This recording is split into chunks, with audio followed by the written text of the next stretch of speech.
Okay, so what else do we have to talk about today?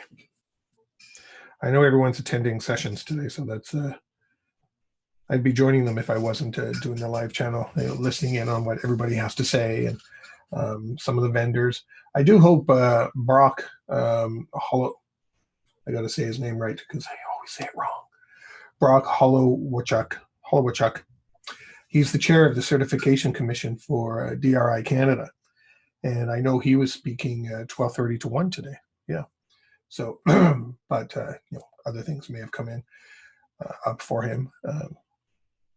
He's the chair, like I said, of the certification commission for DRA Canada. So he, as a certification commissioner, he's kind of my boss. Um, I was hoping he would come by and talk about certification in our industry and the benefits it has and offers. I got mine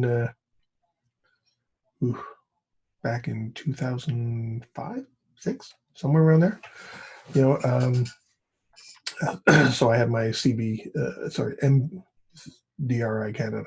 So DRI is CBCP. That's right. I have a few designations. I have an alphabet after my name. Sometimes I forget which ones are which. So, but I have my CBCP. I've had that for quite some time, and really, right now, if not everybody is hiring, there's still many hiring freeze because they can't figure out how to. It's not that they can't figure out. Onboarding has some challenges of bringing people on board when they're working at home or having to go to the office. How are they going to meet people? And be trained. That's posing challenges. But I am noticing for the postings that are out there right now that they are looking for certifications. Seems to be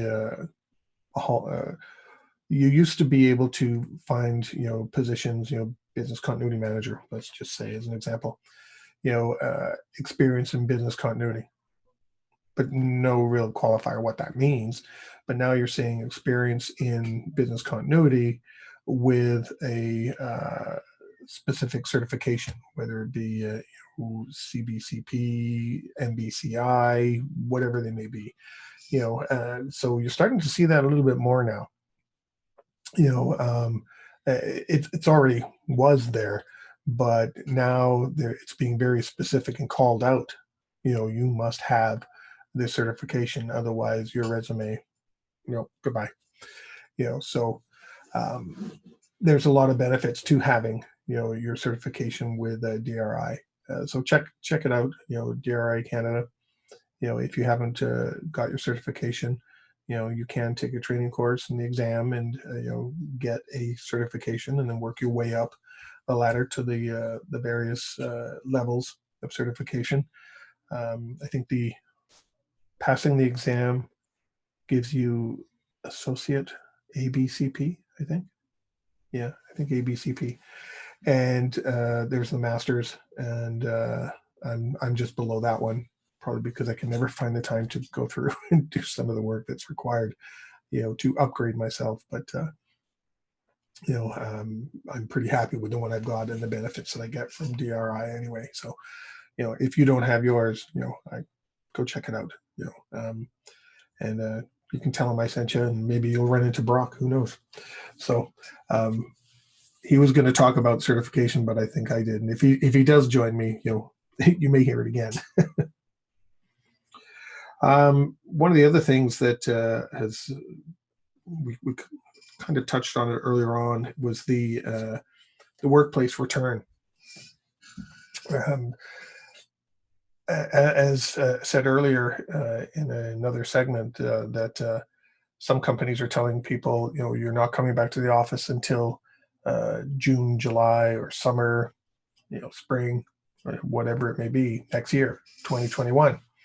I know the last place I had was working at initially, it was we'll look at things in end of August, beginning of September, and see where things are. And now it's we will look in April. I was updated and about that, and they said we'll look at things in April and find out where we are then. Well, if we're moving into our second wave, April maybe move to June, July as well, with these places. You know, and going back to the office is going to pose challenges. If you were on, some of you I'm sure have been on busy work floors where you feel like a sardine, stuck in a can. Everyone's so close. Uh, are you really going to want to go back to that environment? What's going to be in place? Because let's face it, some of these safety health protocols as a result of COVID some are probably going to become permanent. I don't know what ones. It's not for me to say. Or I don't want to speculate because anything can happen still. But I think some of these may become permanent, and you're not going to want your office staff, or be able to have your office staff, shoulder to shoulder, on these big long desks, which they were starting to do. They were calling it, that's the millennial setup. Just looked like big long picnic tables, and people sat down at chairs wherever and dialed in, started working. I don't think that's going to happen anymore, or they're going to get broken up, plexiglass in between everybody.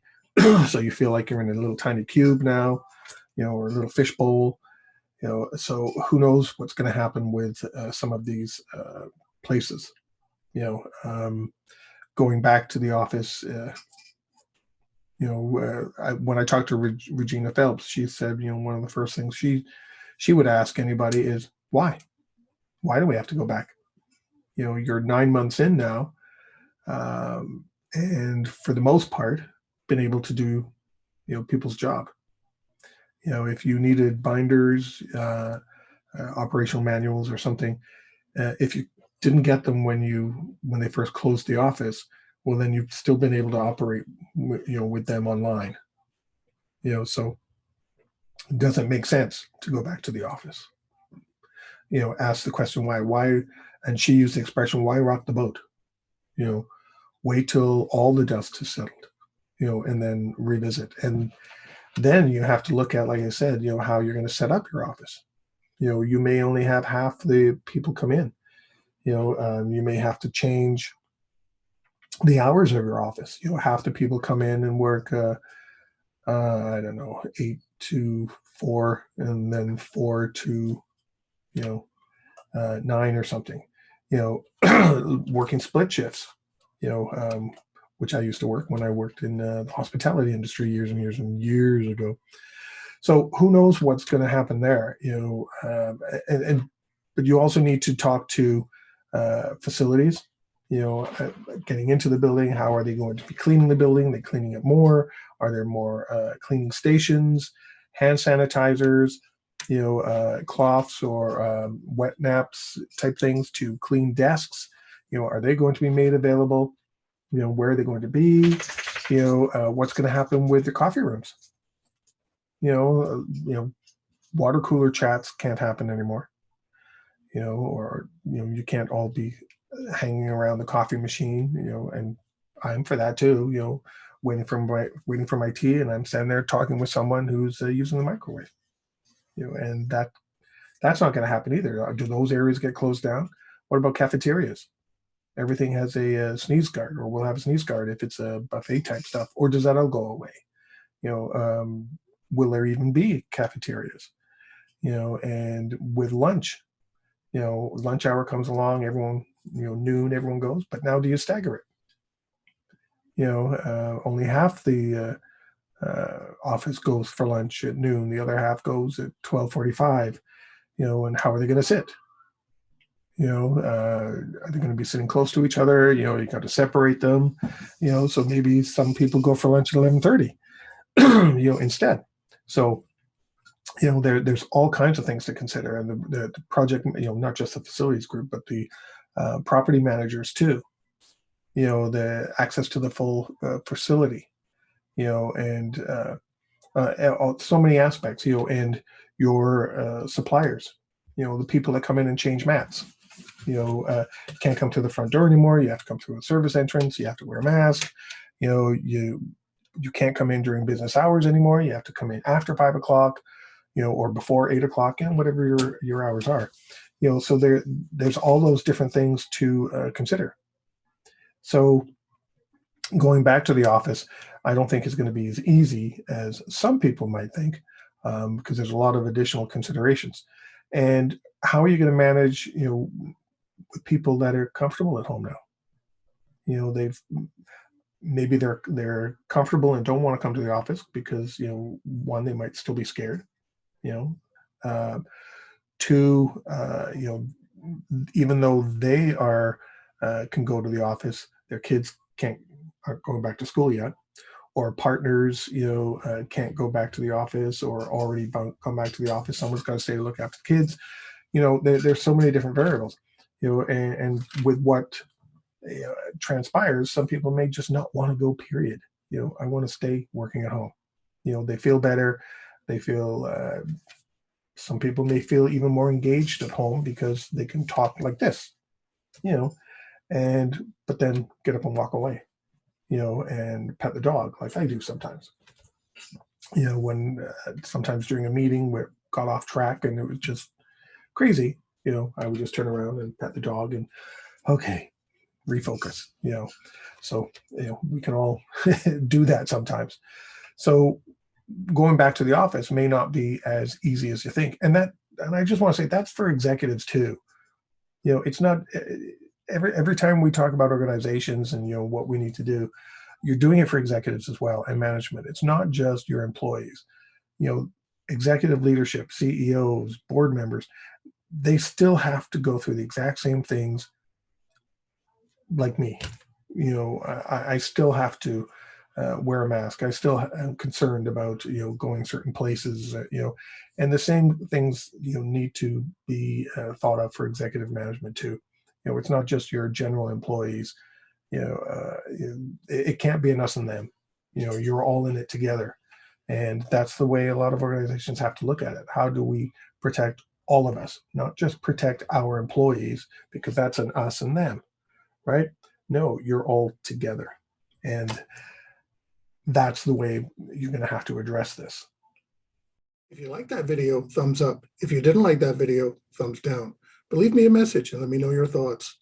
Of course, don't forget to subscribe. And in the meantime, stay prepared, everybody.